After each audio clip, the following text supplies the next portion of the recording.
Why teaching? Why is that important?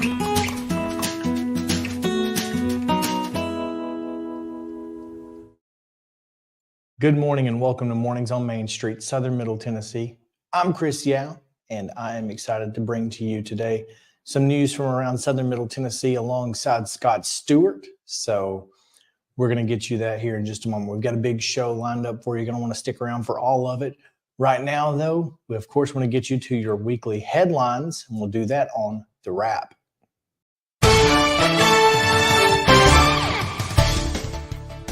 Hey everybody, it's Scott Stewart, and this is the Pulaski Citizen Wrap for this week, final week of 2023. Mitzi Jones, the Giles County School Supervisor of the Year, is our Citizen Spotlight of the Week, and you can see her top and center of the front page of this week's Pulaski Citizen. This week on the front page, I have an article that brings us up to date on the lawsuit that was filed against the county back in June. The county answered the claims in late June, and there has been a case management order put down in the case. Plus, I did a recap of the case all the way from the filing. So that kind of catches us up for the year on that case. Also, I had been wanting to write something this year about what's going on with the Pulaski Citizen and now the Lawrence County Advocate. Of course, the Pulaski Citizen started back in February where we changed ownership, and the Lawrence County Advocate was purchased by the same company here back in November, Main Street Media, and we're so proud to be part of Main Street Media and all that they're doing. And so as I got to writing that, it kind of turned into an open invitation to people in both communities who want to be involved in helping us cover their community. And, we've got all kinds of opportunities. We'd love to have people involved. And actually, believe it or not, you might make a little bit of extra money on the side. So make sure you read that column, find out what's going on, what has gone on, what's going on, and what we can look forward to. And we really, seriously, if you feel like you want to be part of our coverage in either Pulaski or Lawrenceburg or both or in between somewhere, feel free to give me a call. All the information is in that article. The school board received renovations updates and recognized Southside Elementary art students along with the other recognitions. And the Elkton Board of Mayor and Aldermen discussed winners in its tinsel trail and celebrated the city's Christmas tree recently. Inside, there's a full-page ad from MTSU, my alma mater, by the way, and Wade's, too, by the way, that anyone considering continuing their education, y'all need to see that ad on page A2. Make sure you get a copy of the Pulaski Citizen and pick up and check out that ad. And we're still running that Story Lee full-page ad that's on the back, that's been on the back of A section. Don't forget to take time to run over there to Lawrence County and check out all the deals they got going on at Story Lee. Johnny Phelps highlights the open community in this week's Giles Pass. We've got recipe for those Christmas leftovers and for that lucky first meal of the year also. Obits, backward glances, it's Realtors Week, community briefs, docket property transfers, church page, fun and games, a whole lot more in the Pulaski Citizen. We have certainly been blessed as a community here in Giles County, and we here at the Pulaski Citizen have been blessed to continue to be your community newspaper. So from all of us here at the Pulaski Citizen, Happy New Year. Back to you, Chris. Thanks, Scott. All right, we're going to go now to Main Street Maury. On the front page of this week's Main Street Maury, we've got several great stories, including obviously some information at the top of the page on our big picture there right on the front from Shop with a Cop here in Columbia. A lot of great things happening here in Columbia with the Columbia Police Department, and we are sharing those with you. Also on the front page, you can find a story about Mount Pleasant. They have now officially put together the plan to hire a new city manager for outgoing city manager Kate Collier, who is retiring later this year. The big story this week across the state and here in Maury County, of course, is the letter grades that have been handed out to schools in the county. 14 Maury County public schools were rated a C or lower, and we have a story on that on the front page, as well as comments from local representatives and school members. In Spring Hill, there is a massive project that is taking place on the Maury County side in the Maury County jurisdiction that wants to connect to Kedron Road. Spring Hill Board of Mayor and Aldermen denied that request at its most recent meeting. You can find out why and more about the project on the front page. And a teaser to sports. Mo Patton's got a little bit later for you, but Auden Slaughter put his 2,000th point on the board for the Santa Fe Wildcats. There's a picture of him on the front page as well. There's plenty more inside. Columbia State graduation, cattlemen scholarships, Ollie and Fins that we showed you last week on the show. All of that is coming in this week's Main Street Maury. So make sure to pick up your copy today. All right, we send it back down to Scott Stewart now in Pulaski with more from the Lawrence County Advocate. Hey everybody, it's Scott Stewart, and this is the Lawrence County Advocate wrap for this week, which happens to be the last week of 2023. The kids and deputies had a ball at the second annual Shop with the Sheriff here in Lawrence County. We've got photos and a story from our new writer, Carrie Staggs. We want to welcome Carrie aboard. She's doing a great job. Of course, we've already got Sandy Mashburn, who's been part of the Advocate staff for a very long time. And then I get to throw in a few stories here and there. So we're building a good staff. We'll talk more about that in just a minute. But she wrote this story on the Lawrence County Sheriff's Department's Shop with the Sheriff.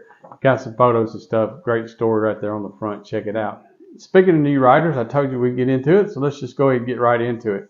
I've got a column this week. It started off as kind of a recap of what's kind of taking place. It's been kind of interesting around here and over in Giles County for a little while now, and especially with the change of ownership and stuff in both places. And so I started that column off to kind of recap all that, and it kind of turned into more of a open call for anyone in either community who is interested in being part of what your local community newspapers are doing to inform your fellow citizens and to promote and highlight each one of these counties and their towns.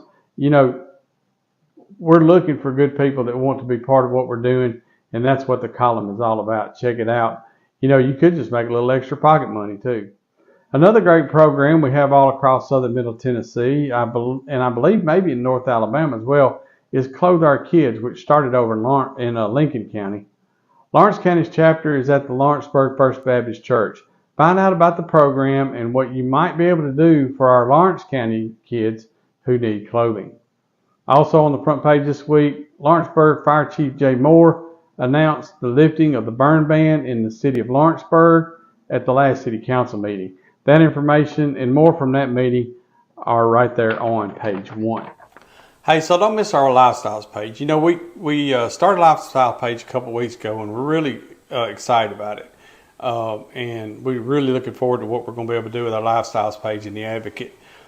This week in the Advocate, we got caroling at the Country Cottage. We got Flower Lovers Club, and Dear Carol's back. You may remember Carol Maudlin had a column in the Advocate. And so we brought Carol, the Dear Carol column back. Also, our sports page this week catches you up on our local teams, all of our local high school teams, where they were kind of going into the Christmas break. Also in this week's sports page, we got a new feature. It's kind of a list of the top scorers and top three-point shooters in southern Middle Tennessee, so you can see where your favorite player stacks up there.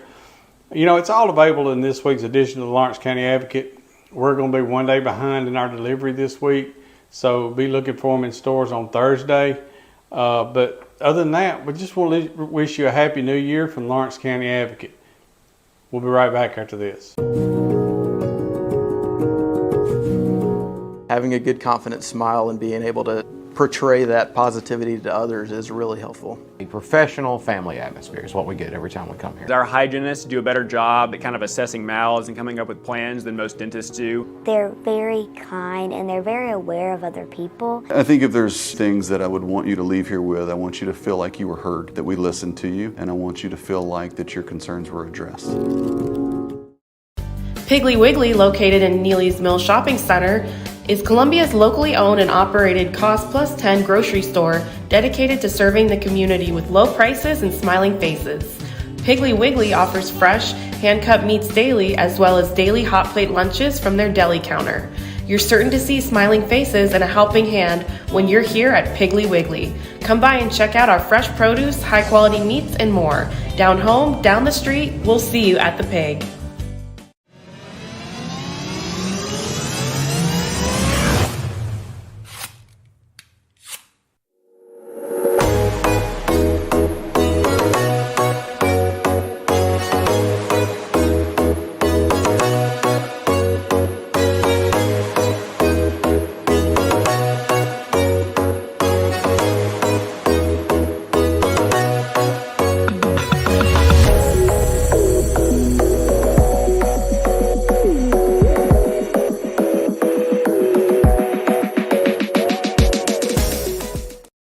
Piggly Wiggly, located in Neely's Mill Shopping Center, is Columbia's locally owned and operated Cost Plus 10 grocery store dedicated to serving the community with low prices and smiling faces.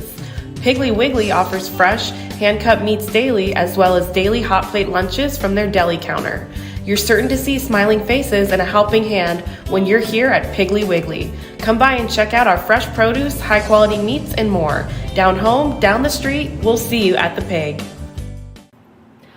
Welcome back. So we are sitting down now with the executive director of A Kids Place Child Advocacy Center here in Giles County. We have Charlesy Lejeune with us. First off, thank you so much for your time. Thank you for having us today. And the work that you guys do is priceless.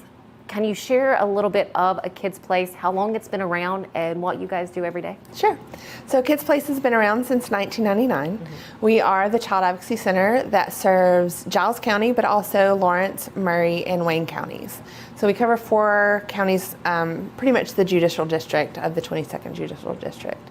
So Kids Place, what we do is we help families and children when there are allegations of severe child abuse. The majority of our clients have experienced child sexual abuse. When clients get referred to Kids Place from DCS or law enforcement, a lot of time the caregivers, they don't know what to do. Their world has literally just been turned upside down by these allegations. And so when they come into our door, they are greeted warmly by our advocates. They immediately get that care and support that they need to make it through that day. The first service that we provide is the forensic interview. And the forensic interview is a specialized interview with the child victim to gather as many details about that child's abuse history as we can in a one-time session. So our interviewers are trained to really gather those details in a way that's legally defensible. They're not leading or suggestive or anything like that. They're done in a very child-appropriate, developmentally appropriate setting so that we can get as many details as we can. The goal is for that child not to have to repeat their history over and over and over again, which further traumatizes the child. They've already been through enough. So that's one of the things that we do is to provide that interview for DCS, law enforcement, and the DA's office. Then I mentioned our family advocates. They walk through with that caregiver every step of the investigation. So as soon as they enter our doors, as I mentioned, they are meted with care and support. They're going to explain the entire process of the investigation, answer any questions. They're going to do crisis assessments, make sure that family has every resource possible to make that family unit stronger before they leave our center. And then they're going to provide that ongoing care and support throughout the life of the investigation. Because as we know, these families are in crisis when they walk through our doors, and needs change throughout the year, throughout the week, throughout the day. And so our advocates really stay in contact with the caregivers to make sure that that family has everything that they need. And then we also have therapists on staff. We know that there's a big push for mental health services right now. Kids Place has been providing mental health counseling since we opened our doors in '99. And so our therapists work one-on-one with the children who've been impacted by child abuse. And the goal of our therapy program is to reduce the trauma symptoms. So we know that trauma affects every child differently, and so they're going to customize treatment plans to make sure that every child has their needs met throughout the therapeutic process. We know that we can't erase the abuse. The abuse has happened.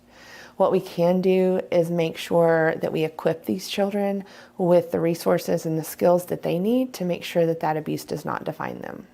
And so that's really our goal, is to reduce the trauma symptoms that children experience because of the abuse that they've suffered.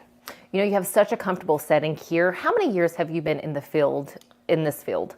I have been in the field of child protection and advocacy for 23 years. So in that 23-year period, you know, looking back 23 years ago, the world was a little different. How has it evolved for children who go through such a traumatic experience like a sexual abuse or assault? Wow. First of all, technology's come a long way. When I started this journey in the year 2000, actually, you know, we didn't have the technology that we have today. So we've seen technology, while it's a great thing, it provides us avenues for media, for social media, for really being able to capture the child's statement even. When I first started in this field, we were still using VHS tapes, you know, and then I saw it evolve to DVDs, and now we do everything digital recording, so that we can, you know, have the purest form of the disclosure as possible. So we've seen those kind of transitions, but then we also see it from the abuse side, where technology isn't always our best friend. Mm-hmm. So we've seen different forms of abuse pop up because of technology, because we all carry smartphones. And so we basically have that computer in our hands at all times. And so when children end up with those devices, it puts them at greater risk for being abused. And so we've seen lots of different ways that have benefited what we do and the work that we're able to do, but then also it has opened up a whole new world of ways that children can be targeted. How can parents or guardians out there, how can they, how do they react? So when they have a child or their child, or, you know, the person in their care come to them and say, whatever has happened or whatnot, what do they need to do at that point? The hardest thing possible, not ask a lot of questions. Really? And that is really hard. I have children of my own, and it would be very difficult to just step back and say, I hear you, I'm going to make some phone calls. So the number one thing that interferes with the investigative process is a parent asking too many questions of their child, because parents aren't trained to ask those questions the way that we ask them. We're going to ask them very open-endedly so that we get the child's own words without putting influence on what that child says during that disclosure process. And so again, it goes against our nature as parents and as adults to not be inquisitive or not ask questions. But the best thing to do is to notify the proper authorities, call DCS, call our local law enforcement, and get that investigation started so that it can be handled as quickly as possible, but also to gather those statements as quickly as possible too. I feel like I skipped one step, because that would be the second step. The first step is that child being brave enough to come out and say, hey, this has happened. Absolutely. What can you say to anyone watching right now, or, you know, if they are a younger age, right, to make them feel, you know, I can say this, I can go right to an adult to let them know what has happened? It's okay to talk about it. That's the number one thing. Is I feel like we have not equipped our children. We have not equipped society in general to talk about sexual abuse. It's still somewhat taboo. We're not talking about it. 2023, and it's still the best kept secret, right? It doesn't need to be the best kept secret. Right. That's how we get the awareness out. Is we know that 1 in 10 children will be subject to some kind of sexual abuse before their 18th birthday. 1 in 10? 1 in 10 children. And so if you think about that number, it's an alarming number, but that many reports don't come out every year. Right. I mean, a lot of adults who went through some form of child abuse never talked about it as a child or as an adult. And so that's part of our awareness campaign as well. So we know that if we educate both children and adults in our community, we automatically produce a safer community. And so we have a prevention program or a community awareness program where I have an individual who's going into the public school system and educating children on body safety. Like how do we keep the child themselves safe? How do they recognize an unsafe situation? And really to be able to equip them with who are the safe people in your life? Who can you identify if something doesn't feel right? Who can they go and talk to you about it? So we're trying to equip children in that way, but then also we're trying to reach the adults as well. And so we also go into civic groups, into community groups, into schools, businesses, church organizations, things like that, to also educate the adults in our community. Because even though if an adult doesn't necessarily have children in their home, you're around children every day, right? Whether it be at the grocery store, at church, wherever you are. And so really kind of preparing them to know what to look for.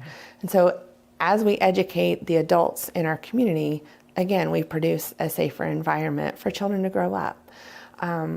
So that's part of the reason that we do the awareness campaign and why Child Abuse Awareness Month is so important, is to really get into the community and educate as many people as we can. Statistics show that if we can educate just 5% of the adult population in any given community, we automatically produce a safer community. Chelsea, is there anything else that I haven't asked? I mean, there's so many questions. We could talk for a very long time on this topic.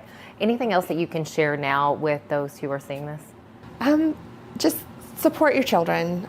Be aware of what's going on in their lives. If you see changes in a child that's in your life, if they start to withdraw from activities that they're usually excited to go to, if their behaviors change in any way, just check in with them. Make sure everything's okay. That's the number one way that we can look out for children is to be aware. Be aware of our kids. Thank you so much for all of this information, and again for getting what you're getting out there to parents, guardians, and kids. Chelsea Lejean, the Executive Director of A Kid's Place. What counties do you serve again? We serve Giles, Lawrence, Maury, and Wayne counties. And for those outside of this particular area, you do have a child advocacy center in your area. And if not, there are resources out there and places you can turn. Again, thank you so much. Thank you so much. Anytime. Stick with us. We have more coming up after this.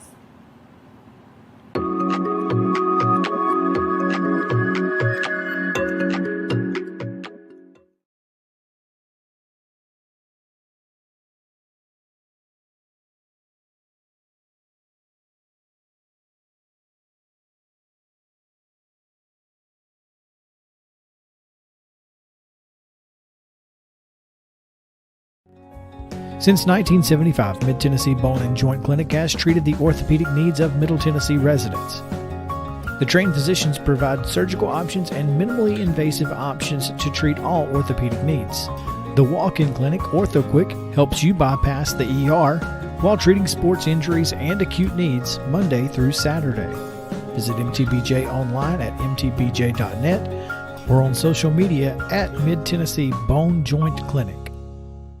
Welcome back into Mornings on Main Street. It is time now to take a look at sports. We've got Mo Patton from right here in Columbia. He'll bring you a little bit about what's going on this week in Maury County Sports Page. Happy holidays, everybody. This week's sports section of the Main Street Maury print edition includes coverage of a milestone as Santa Fe Jr. Alden Slaughter went over the 2,000-point mark for his career in the Wildcats' 11th win in 11 games at McEwen. Also, we've got coverage of the Columbia Central Lawrence County boys matchup in the finals of the Wildcats Invitational Tournament down in Lawrenceburg last week. And Columbia State and first-year baseball coach Desi Ammons will host the Chargers' inaugural first pitch banquet next month. We've announced their guest speaker, when it is, where it is. So all of that is in this week's Main Street Maury print edition. Also, box scores from all of our basketball coverage from last week and this week's upcoming schedule. So be sure and pick up a copy of this week's print edition of Main Street Maury and check out the sports section there. Upcoming in sports here locally, both on the website at mainstreetmaury.com and in next week's Main Street Maury print edition, more high school basketball. We've got invitational tournaments going on. We've got teams going off and we've got teams playing locally. Got it action at Independence as well as at Richland and at Page. So be sure and check that out again on the website at mainstreetmaury.com and in next week's print edition. Also, Big wrestling tournament Saturday, the Battle for Independence at Independence High School up in Thompson Station. About 20 teams there, including a bunch of local folks. So be sure and check that out online and in print next week. Thanks. And now we go down to Pulaski, where Wade Neely has a sports update as well. What's up, folks? Another jam-packed edition in this week's Pulaski Citizen. Wade Neely here, the sports editor, and hardwood action for our Giles County girls, our Giles County boys, and our Richland boys, as well as our Richland Lady Raiders. We'll start with our feature story. How about the Lady Bobcats? Giles County winning a pair of games at home last week. On Monday night, they knocked off the visiting Forest Rockets in a very close game. 47-44, comes down to the wire, and then they follow that game up with a nice win on Tuesday versus a somewhat unusual opponent. More on that in a moment, but they take on the Harriman Blue Devils, and GCHS wins that one. So the Lady Bobcats, at that point now, first 3 wins of the season. If you go back to the prior week, having defeated Mount Pleasant, they followed it up with 2 games in the Marshall County Christmas Classic. The ladies lost a close one by single digits to Centennial, a 4A program. So Giles County drops the loss there, snapping the 3-game win streak, but they bounce back with a narrow win versus Culleoka. So they go 1-1 in Lewisburg, and they end up finishing the week 3-1. So mixed bag of results, but a lot of hardwood action to read about in this week's edition of the Pulaski Citizen. And as always, we have words from our friend Larry Woody. And if you missed any of this in print, you can check it out online, as always, at PulaskiCitizen.com. Wade Neely saying so long for now. We hope everybody had a very safe and very Merry Christmas, and we will see you guys in the new year. All right. Thanks, man. We'll take a quick break. When we come back, weather and more right after this on Mornings on Main Street, Southern Middle Tennessee.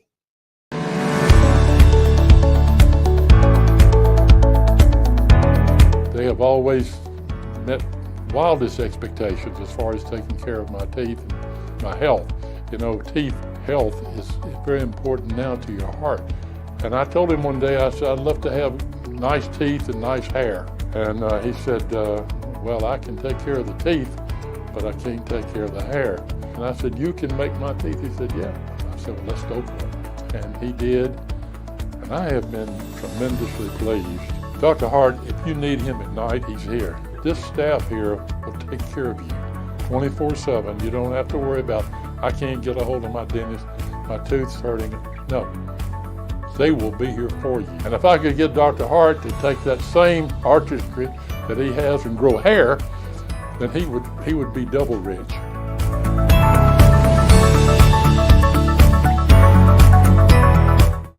Welcome back into Mornings on Main Street, Southern Middle Tennessee. Time now to take a look at weather. We've got our friends at the Tennessee Valley Weather Center down in Lawrenceburg. Take it away. From the Tennessee Valley Weather Channel, this is your weather on Main Street.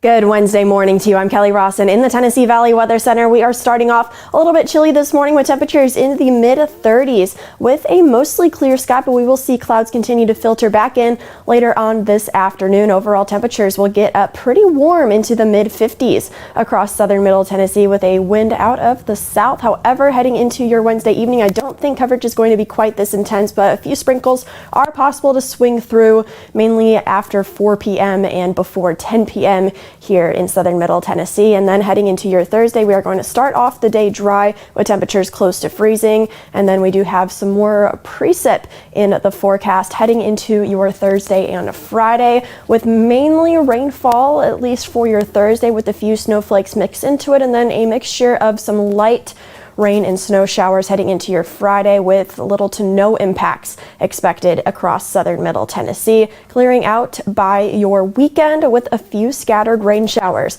on the first day of 2024. That's going to do it for this edition of Mornings on Main Street, Southern Middle Tennessee. I'm Chris Yow. Hope you guys have had a wonderful, wonderful Christmas holiday, and we hope that your New Year's holiday is safe and, of course, a lot of fun. Don't forget about the Mule Drop here in Columbia coming up in just a little bit. So, again, Mornings on Main Street, Southern Middle Tennessee invites you to come to Columbia, Lawrenceburg, and Pulaski and enjoy all of the fine things we have to offer. Once again, have a great day. We'll see you next week.